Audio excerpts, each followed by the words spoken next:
Have you ever felt like you are quite literally fighting yourself for control? Well, welcome to this explainer. Today, we're unpacking a truly grim-dark fable about identity, survival, and the profound cost of temporary freedom. We're going to break down the mechanics of a desperate metaphysical heist, and we'll do it by looking through the lens of a Fichtean dialectic, exploring the thesis, antithesis, and synthesis of a terrifying struggle for a single shared body.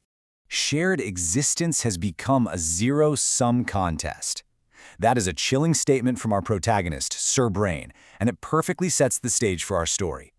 Imagine being trapped in a form where every single hour that the denser, dominant mind, the other conjugation, holds the body, your own residual cells multiply.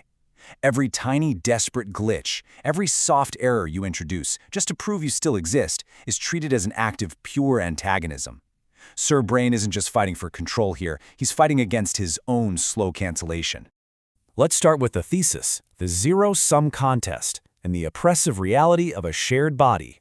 Under what is known as Big Ben's architecture, existence is entirely sequential. It's an inescapable, brutal struggle where one will either conquers the body or is inevitably erased.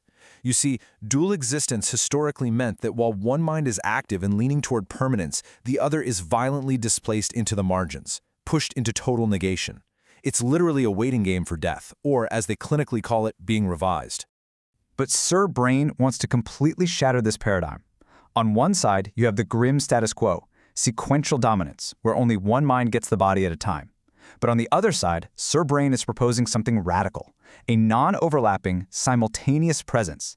He absolutely rejects the premise that a will must either conquer or be erased. Instead, he's offering a third, highly unstable state where two versions of the exact same origin exist at the exact same time.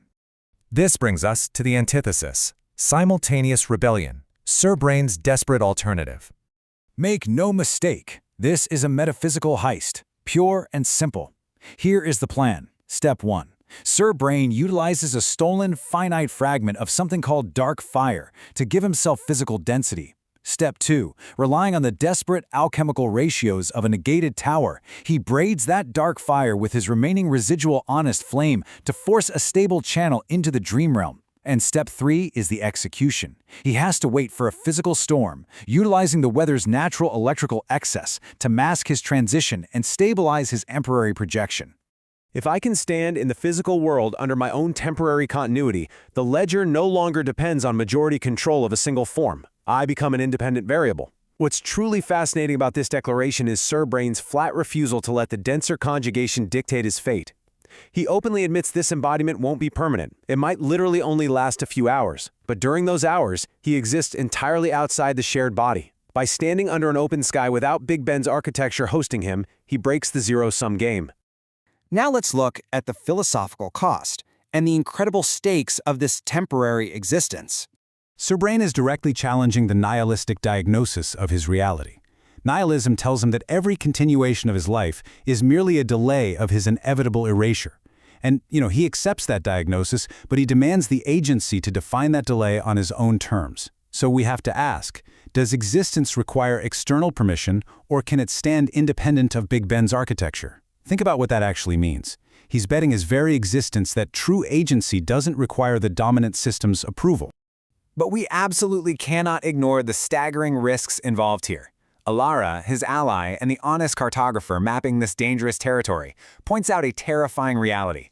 First, that stolen dark fire, it's finite. Second, his residual honest flame is already stretched perilously thin across the edge of negation.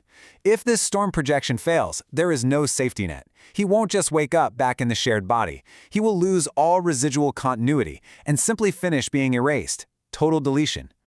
There is just a stark, fascinating contrast between these two minds.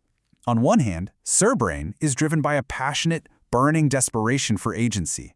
He would literally rather die trying to exist independently for just 1 hour than slowly fade away in a shared mind. But Alara?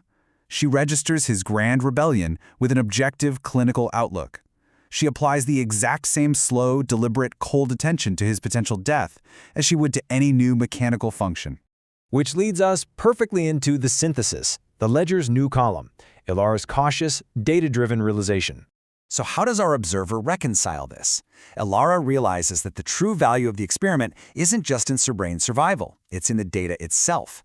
If he succeeds, he forces reality to adapt. The ledger gains an entirely new column for simultaneous existence.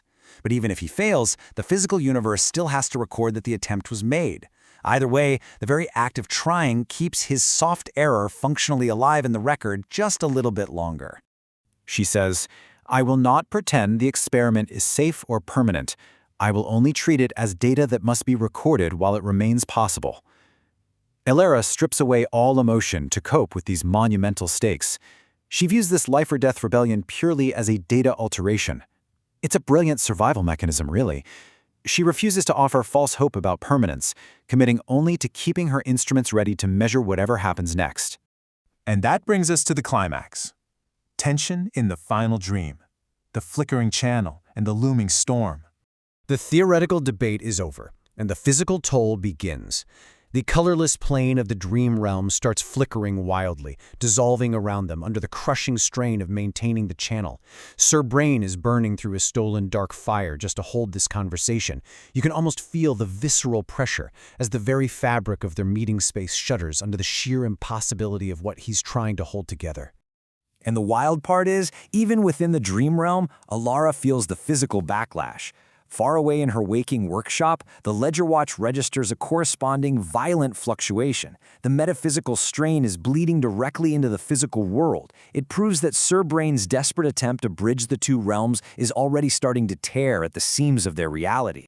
Before the channel collapses, Sirbrain lays out his final instructions. There is no exact timestamp. The attempt is going to happen during the storm. Elara must keep the instruments ready and the pulse available, because the only warning she, and the world, will get before he tries to rip himself into simultaneous existence is a sudden pressure change in the honest pulse. Then, the plane dissolves entirely.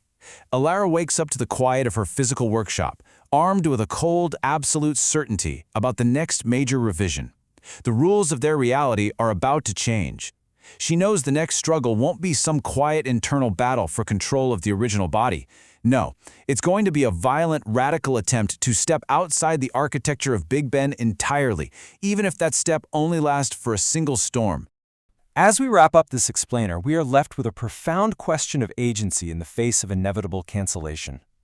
Ponder this as we wait for the pressure to change in the honest pulse. When the lightning strikes and the storm finally breaks, will Sirbrain successfully claim his independent variable, or will he simply finish being erased? Is a temporary existence of true freedom worth the ultimate price? Or is it just a louder way to fade to black? Keep your eyes on the ledger.